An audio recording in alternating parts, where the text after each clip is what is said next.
Hi எல்லோருக்கும் வணக்கம். இன்றைக்கி சிம்பிளாக ஒரு சிக்கன் கிரேவி பார்க்கலாம் வாங்க.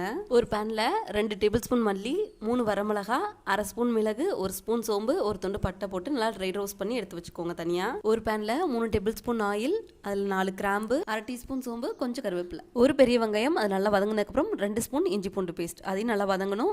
ஒரு பச்சை மிளகா, 2 தக்காளி மிக்ஸியில் கிரைண்ட் பண்ணிவிட்டு ஆட் பண்ணிக்கிறேன். அது நல்லா வதங்கணும். எண்ணெய் பிரிஞ்சு வந்ததுக்கப்புறமேட்டு ட்ரை ரோஸ்ட் பண்ணி வச்சிருக்க மசாலாவை ட்ரையாக அரைச்சி இதில் ஆட் பண்ணிவிட்டு கொஞ்சோண்டு மஞ்சத்தூள் ஆட் பண்ணிக்கோங்க.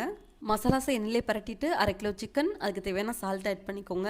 ஒரு லிட் போட்டு க்ளோஸ் பண்ணிடுங்க. 5 மினிட்ஸ்க்கு அப்புறம் ஓப்பன் பண்ணால் நல்லா எண்ணெய் பிரிஞ்சு வந்திருக்கும். இந்த ஸ்டேஜில் 1.5 கிளாஸ் வாட்டர் ஆட் பண்ணி தேவையான சால்ட் செக் பண்ணிவிட்டு மூடி வச்சுருங்க. மசாலாஸ்லாம் சிக்கனில் இறங்கணும். அது இல்லாமல் நல்லா சிக்கன் பாயிலாக இருக்கணும்.